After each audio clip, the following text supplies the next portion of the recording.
Thank you for listening. This is Norma Stanley, host of Nella-Joi Nation, and we are speaking with Ms. Myrna Clayton, who is the founder and executive director of Able To, a nonprofit organization that works to bring opportunities, accessibility, and awareness about the disability community and performing artists within this community, and help bring awareness and opportunities for those of us who love performing arts and who may be differently abled. So we're talking about traveling and some of the encounters she's had in different countries as she travels as a U.S. Cultural ambassador, and the challenges that, she may have observed, as well as what she's observed here. So go ahead, Myrna, and just tell us a little bit about some of the things that you've encountered in your travels with regards to accessibility and people with disabilities and what you've noticed. Thank you again for having me. As it relates to what I've noticed in my travels, the biggest thing that I've noticed is the fact that I don't see people with disability, period. And that's a disappointment, because with it being the largest minority population in the U.S., I'm certain it's not unique. It's probably the largest population in any country. But I don't see people with disability just kind of out. And if I happen to see them, oftentimes they are in a situation abroad where they're seeking, they've got their hands out, seeking funds for support. And so aside from that, the other thing that I've noticed is just from the ability to travel, in terms of, walking the streets, I noticed that there are not the sidewalks are not accessible, curb thing. Yeah. And so I noticed that. And I can't really look bad upon other countries, because it's only been within the last 30 years that it's been that way in the United States. Only since 1990, this year celebrates the 30th anniversary of ADA being signed into law. But because of that, it's only been 30 years here in the United States. And so we can't be boasting because it's only just happened here. But those are the things that I've really noticed in traveling abroad.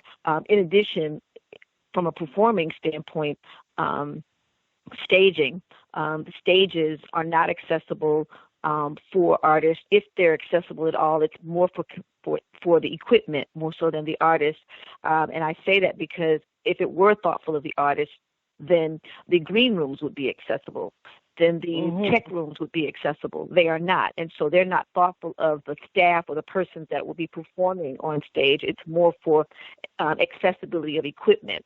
And so when I'm performing, I'm very thoughtful of the fact that is it possible for someone to be able to navigate, whether they be in a wheelchair or navigate because they're blind, or navigate because they're deaf, or navigate because they have some sensory issues, or any types of challenges. How are they able to navigate this area as a performer?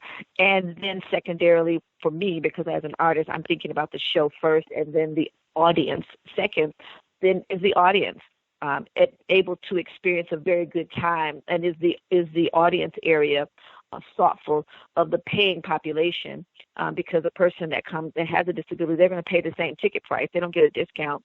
And so would they have the same choice seating? Would they have the same accessibility that someone who did not have those challenges with the same payment of money? Don't.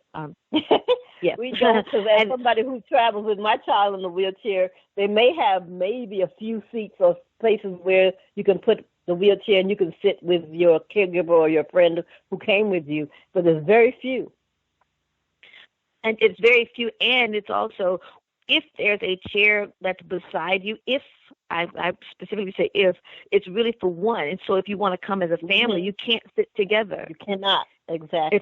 It's not encouraged to sit together. And so it becomes, within the entertainment venue, it really becomes a challenge because, again, persons aren't taught. And so we have to be thoughtful of, and what we try to promote at Able To is, and the vision is really about creating agents of change. We have to be that change that we want to see. And so we have to be outspoken within the community. And as it says in the word, we're to not offend and not be offended. And so when we're explaining and sharing with people, hey, it'd be, this is how we'd like for things to be, because of their ignorance, and they are ignorant to it. They've not been taught at all how to engage, and so they don't really know and don't know how to engage. And so because of their ignorance, we also have to work hard not to be offended when they may be very abrupt or rude back to us. They're really just ignorant to it, and that's because from childhood they've been taught not to point. We've been taught not to point and not to stare, and so as a result, they really don't know how to engage. And it's a conscious effort to really engage someone with a disability, because we've been taught that way. We probably still hear auntie or uncle or mom or dad admonishing us or fussing at us, not to point, stop that, don't do that. And we feel uncomfortable, so we'll go the opposite direction. We'll avoid a situation rather than exposing the fact that we're uncomfortable. We don't want to be vulnerable in a situation. Right.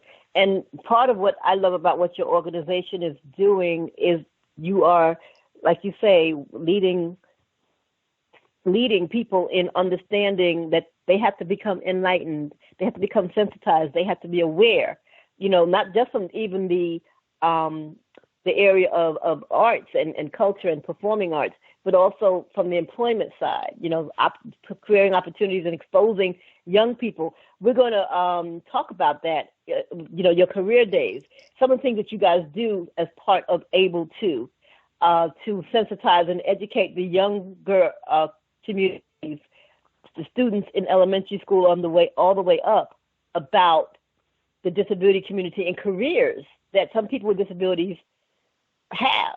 Yes, Norma, the mission at Able To is all about employment and enjoyment. And so our angle is very much so health services through arts and music as a platform. And so we want to promote entertainment and enjoyment for persons with disabilities and their caregiving family, as well as employment. We want people to get paid for their talent and what they do. And so it's all about employment and enjoyment through Able To. And that's what we're about, promoting that and changing the narrative, the stigma narrative of this population. And that's awesome. And can you kind of share really quickly, if you have a moment, just share, how did you feel compelled to do that? Because that is not, that's something that you really don't have. You don't have a child with special needs, and so something in your experience has felt that this is a need that needed to be filled. What was that? Real quick, I saw a young boy that was about 9 or 10 or 11 years old struggle to get up 3 steps into a church pulpit, readying to sing. And I guess he had cerebral palsy because he had those silver sticks helping him walk. And I, like everybody else, was kind of, aw. But Norma, when he finally got up there, his voice was amazing. And I was just awestruck by his ability to sing and forgot all about his challenges. And he crossed my mind maybe about 5 years later, and I wanted to find him. And out of 30, 40 musicians, performers that I spoke with, only one person, because of course I was looking for him, and only one person out of all of those people who work within the entertainment industry, only one person knew a person with a disability that sang. And I'm still looking for him, and that's been 15 years ago. And I'm still looking for him. I hope he's using his gift somewhere. I hope I'm certain he's performing and singing. I just haven't run across him yet, and so I'm looking for him. And we're going to have to cut you off for a quick second. We're going to take a break and then go to our go pay some bills, and we'll be right back. You're listening to Nella-Joi Nation. We'll be right back.